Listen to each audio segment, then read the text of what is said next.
Do you have an autistic or SEND child who is extremely picky with their snacks or meals? Or you work in a nursery and you've observed a child who won't participate in any messy play at all, and you've wondered why?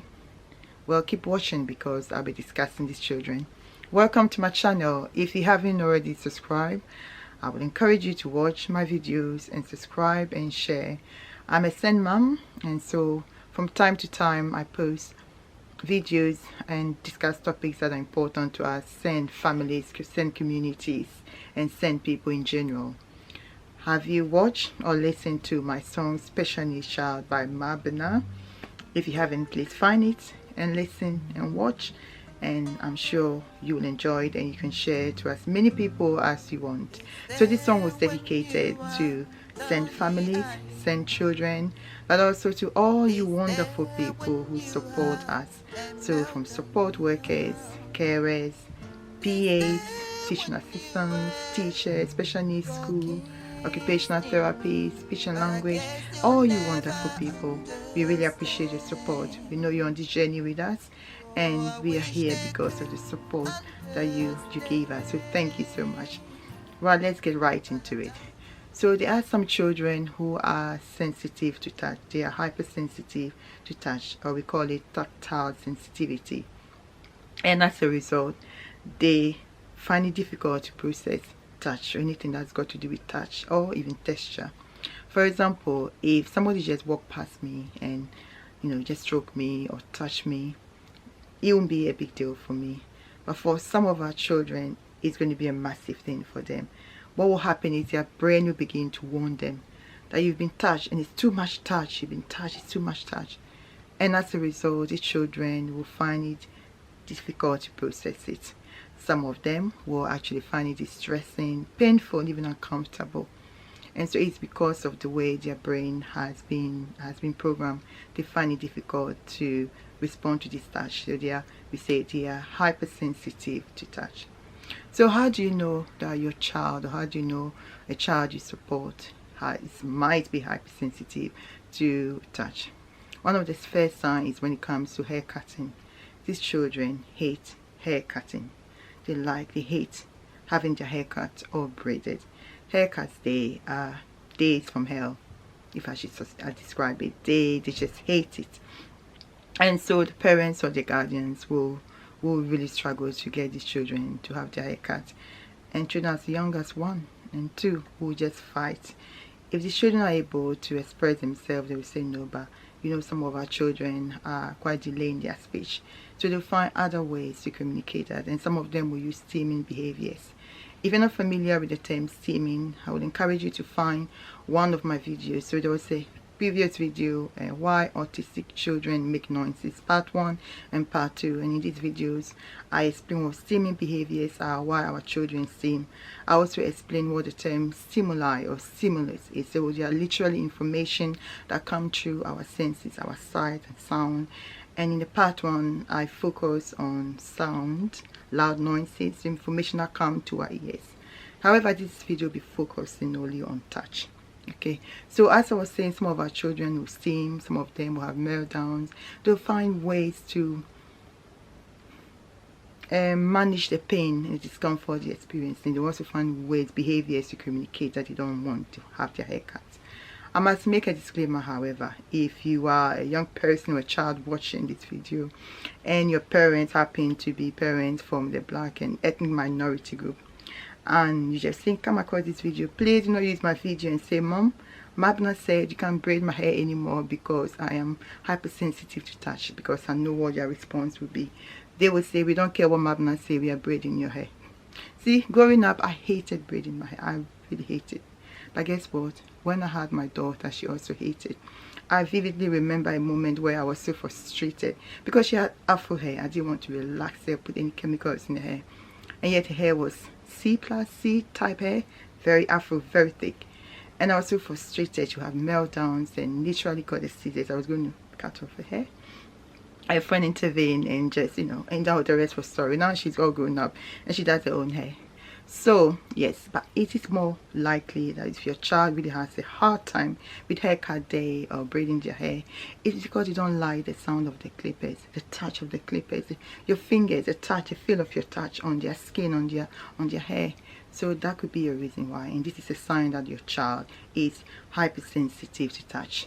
Another sign is your child will not keep their socks on, especially young children, toddlers as well, and because of the seams in the socks, you know, they don't like the feel of on their feet.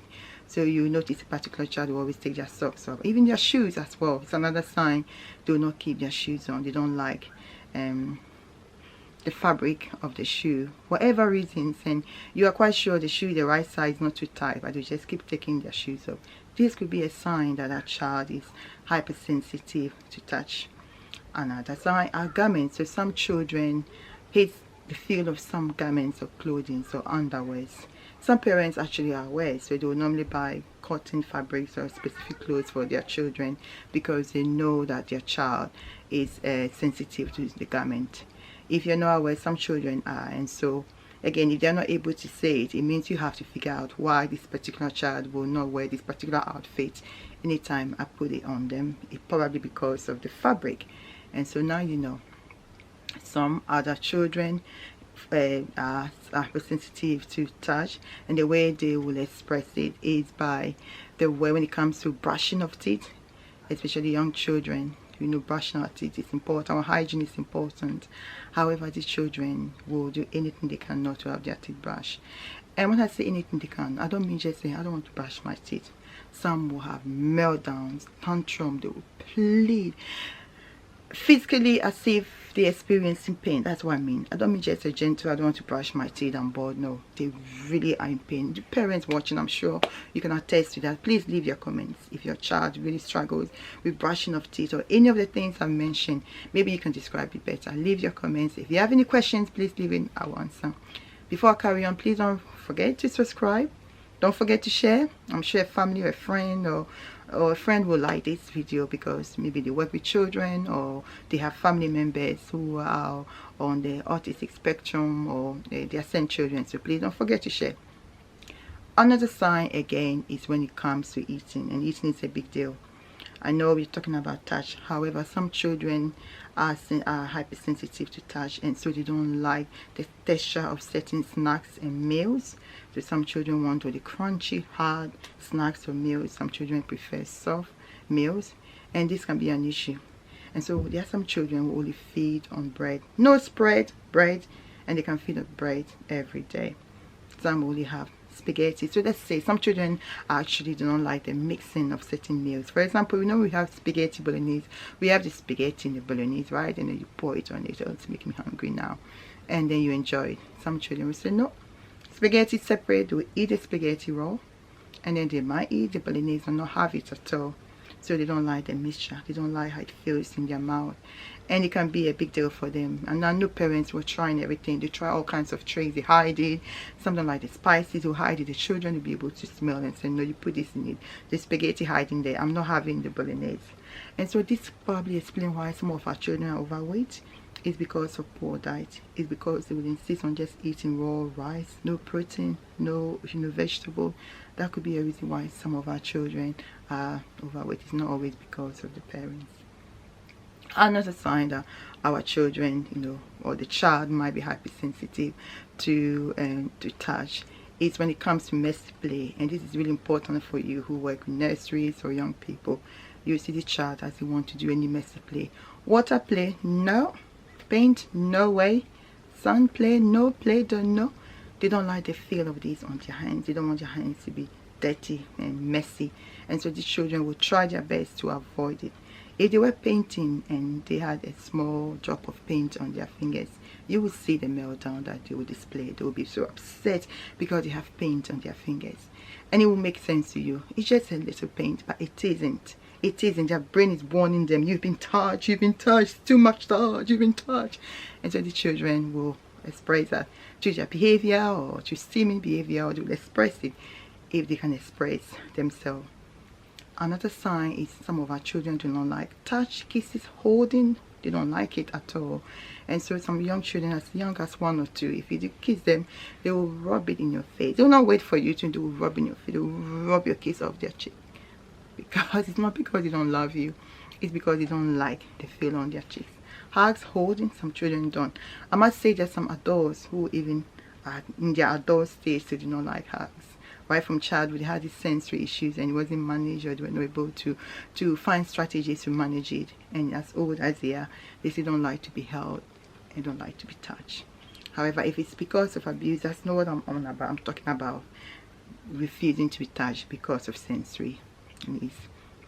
And so, if you have any questions or any comment, please drop it here. If there's anything I've missed out, please drop it here. I will end this video. Please look out for part 2 of this video, where I now will talk about children who are hypersensitive to touch. What it means is that these children, unlike these ones I've discussed, actually seek out more touch. Yes, touch me, hold me, rub me, scrub me. You know, they love it. These children come to shower time, more shower and light they feel. Unlike the other children who wouldn't want, they want it. So these children are undersensitive or hypersensitive to touch. They want more touch. They want it. Bring it on. And so in my next video, part 2, look out, I will discuss that. And then if there is time, I will share the strategies that we can use to support our children. Because we don't want to say, because my child doesn't want to brush his teeth, I'm going to leave them bad breath. We want to ensure that the hygiene is on top. And so there are strategies we can use to support them. And luckily, some of these children are able to grow and manage these sensory issues. Some of them don't. Some of them have no sensory issues. However, when they grow, instead they begin to develop these sensory issues.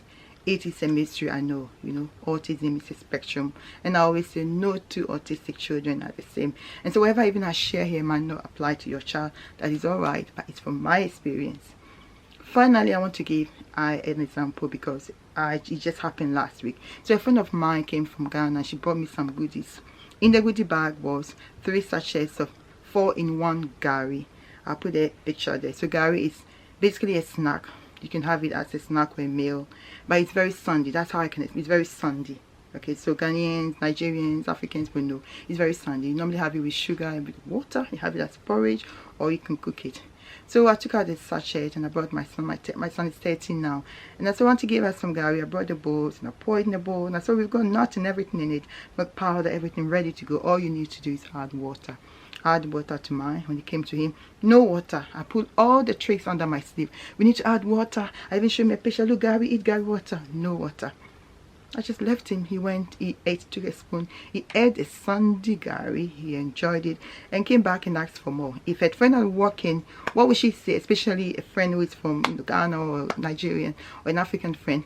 You terrible mom, you've given your child raw Gary. It's not my fault. That's what he wants. I've tried everything.